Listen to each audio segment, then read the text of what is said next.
Hello बच्चों, welcome to science from Ankur Villa. हम आपको केमिस्ट्री पढ़ा रहे हैं और केमिस्ट्री में क्लास 10 आपको पढ़ा रहे हैं, जिसमें कि चैप्टर जो है वो सेकंड चल रहा है। हेलो बच्चों, welcome to science from Ankur Villa. जैसा कि आप लोग अपनी स्क्रीन पे देख रहे होंगे कि एनसीईआरटी लिखा हुआ है क्लास 10 केमिस्ट्री का। मैं सेकंड चैप्टर पढ़ा रही हूँ, एसिड, बेस एंड सॉल्ट। इसमें कुछ टॉपिक्स पढ़ा दिए हैं। अब आगे की तरफ हम चलते हैं और जो टॉपिक्स बचे हैं उसे कंप्लीट करते हैं। ठीक है, फर्स्ट टॉपिक आज का लिखा है metal carbonate and metal hydrogen carbonate react with acid. मतलब जो मेटल कार्बोनेट्स हैं और जो मेटल हाइड्रोजन कार्बोनेट्स हैं वो एसिड के साथ कैसे रिएक्ट करेंगे। ठीक है, लिखा है all metal carbonates and metal hydrogen carbonates react with acid to produce its salt, carbon dioxide and water. बोल रहा है जब मेटल कार्बोनेट्स या मेटल हाइड्रोजन कार्बोनेट्स एसिड के साथ रिएक्शन करते हैं तो उसके साथ क्या क्या बनता है, क्या क्या प्रोड्यूस होता है। पहला सॉल्ट, दूसरा कार्बन डाइऑक्साइड, तीसरा वाटर। ठीक है, मतलब अगर हम यहाँ पे लिखेंगे कार्बोनेट और उसको एसिड के साथ रिएक्ट कराएंगे तो हमारा सॉल्ट, कार्बन डाइऑक्साइड और वाटर बनेगा। अब हम रिएक्शन के थ्रू इसे कुछ समझते हैं। तो पहला है, देखिए इसमें लिखा है metal carbonate oblique metal hydrogen carbonate. आप इसको दो पार्ट में भी ये रिएक्शन लिख सकते हैं। ठीक है, और एक पार्ट में भी मैंने करके बता दिया, चाहे यहाँ पे मेटल कार्बोनेट लिखिए चाहे मेटल हाइड्रोजन कार्बोनेट लिखिए, इन दोनों में से आप कुछ भी लिख सकते हैं और उसको एसिड के साथ रिएक्शन कराएंगे तो केवल यही ही बनेगा, salt plus carbon dioxide plus water. ठीक है, इसके अलावा कुछ नहीं बनेगा।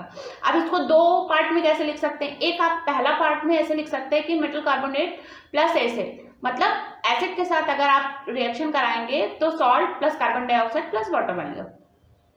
वहीं आप मेटल हाइड्रोजन कार्बोनेट के साथ एसिड की रिएक्शन कराएंगे, इसके साथ कराएंगे तो भी यही बनेगा। ठीक है, आप कुछ रिएक्शन के थ्रू एग्जाम्पल समझ लेते हैं। एग्जाम्पल में हमने कार्बोनेट में सोडियम कार्बोनेट लिया है।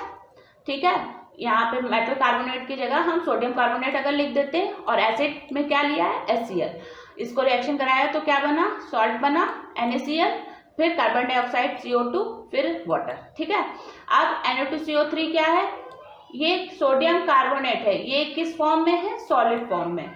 HCl किस फॉर्म में, एक्वस फॉर्म में। मैंने आपको एक्वस नॉन एक्वस दोनों बताए हैं कि क्या होता है। ठीक है, और CO2 किस फॉर्म में है, गैस के फॉर्म में है, और H2O किस फॉर्म में है, लिक्विड के फॉर्म में। ठीक है, और इससे पहले मैंने जब आपको फर्स्ट चैप्टर बताया था, आप लोग मेरा प्रीवियस वीडियो देखिएगा जाके, उसमें जब मैंने केमिकल बैलेंसी बताई थी केमिकल इक्वेशन वाले में, उसमें हमने आपको बैलेंसी बताई थी, उसमें मैंने आपको फिजिकल स्टेट बताया है। ठीक है, आप उससे देख के जाके पढ़ सकते हैं। ठीक है, next, acid and base react with each other. अब एसिड और बेस आपस में जब रिएक्शन करेंगे तो क्या होगा। ठीक है, आपस में रिएक्शन करेंगे तो क्या होगा, देखते हैं। When an acid reacts with a base, they tend to nullify each other's effects. This is called neutralization. हमने आपको फर्स्ट चैप्टर में शायद फर्स्ट या सेकंड लेक्चर होगा मेरा, उसमें मैंने आपको केमिकल रिएक्शन पढ़ाया। उस केमिकल रिएक्शन में हमने आपको केमिकल रिएक्शन के 5 पार्ट्स बताए थे। ठीक है, उस 5 पार्ट्स में सबसे लास्ट में मैंने न्यूट्रलाइजेशन बताया था। ठीक है, बट आपके वो जो उसके बाद के जो केमिकल रिएक्शन के टाइप्स हुए थे उसमें न्यूट्रलाइजेशन नहीं बताया, क्योंकि आपकी जो एनसीईआरटी की बुक में उसमें न्यूट्रलाइजेशन की जगह ऑक्सीडेशन एंड रिडक्शन है, तो मैंने वो पढ़ाया था। पर अब यहाँ पे न्यूट्रलाइजेशन का जब हो ही गई है बात, तो मैं फिर से आपको याद करा देती हूँ कि न्यूट्रलाइजेशन में मैंने बताया था जब कोई एसिड बेस के साथ रिएक्शन करता है तो सॉल्ट बनता है, वही इसमें भी है। अब क्या है, जब एसिड बेस आपस में रिएक्शन करेंगे तो क्या लिखा है, देखिए हाईलाइट भी कर दिया मैंने इसको, नलीफाई ईच अदर, एक दूसरे को बिल्कुल इफेक्ट उसका खत्म कर देंगे। ठीक है, अब रिएक्शन के थ्रू थोड़ा समझ लेते हैं और आसान हो जाएगा। देखिए, जब मैंने एसिड को बेस के साथ रिएक्ट कराया तो क्या बना, सॉल्ट एंड वाटर। ठीक है, अब एसिड में हमने ले लिया NaOH, बेस में ले लिया HCl, और सॉल्ट का क्या होता है NaCl और प्लस वाटर। ठीक है, अब आपको एग्जाम्पल से समझ में, और जो इसमें ये मैंने एक शॉर्ट फॉर्म में ये चीज जो लिखी हुई है, बस यही लैंग्वेज में ऊपर लिखा हुआ है। ठीक है, इसलिए लिख दिया है कि ताकि आपको आसान हो जाए। फिर लिखा है metallic oxide react with acids. ठीक है, मेटलिक ऑक्साइड कैसे एसिड के साथ रिएक्शन करेंगे, ठीक है, जानते हैं। ठीक है, metal oxide also called basis oxides react with acid, मतलब जो मेटल ऑक्साइड है ये अगर एसिड के साथ रिएक्शन करेंगे दे नलीफाई ईच अदर, ये भी एक दूसरे को क्या कर देंगे, नलीफाई कर देंगे, मतलब एक दूसरे का इफेक्ट खत्म कर देंगे। They give rise to its salt and water, और क्या बनाएंगे, सॉल्ट और वाटर बनाएंगे। अब देखिए इसको एक वन लाइन में अगर आपको याद करना है तो आप ये चीज याद कर लीजिए, ये चीज जो मैंने लिखी हुई मेंशन की है कि metal oxide plus acid give salt and water. ठीक है, तो इससे आपको ये समझ में आ जाएगा कि ये क्या लिखा है।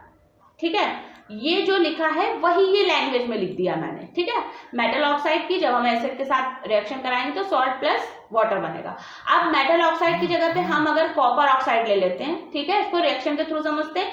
कॉपर ऑक्साइड का डाइल्यूट सॉल्यूशन लेंगे, ठीक है, और हाइड्रोक्लोरिक एसिड लेंगे। अगर इन दोनों को आपस में मिला देते हैं तो एक चीज याद रखिएगा कि इसमें ब्लूइश ग्रीन कलर बनेगा और result the formation of the copper second chloride along with water, मतलब कॉपर क्लोराइड बनेगा और वाटर बनेगा। अब इसमें देखिए रिएक्शन भी मैंने लिख रखी है, CuO क्या है, copper oxide plus HCl, HCl क्या है, हाइड्रोक्लोरिक अम्ल। ठीक है, अब इससे क्या बना, सॉल्ट CuCl2 प्लस H2O, ठीक, कॉपर क्लोराइड प्लस वाटर बना।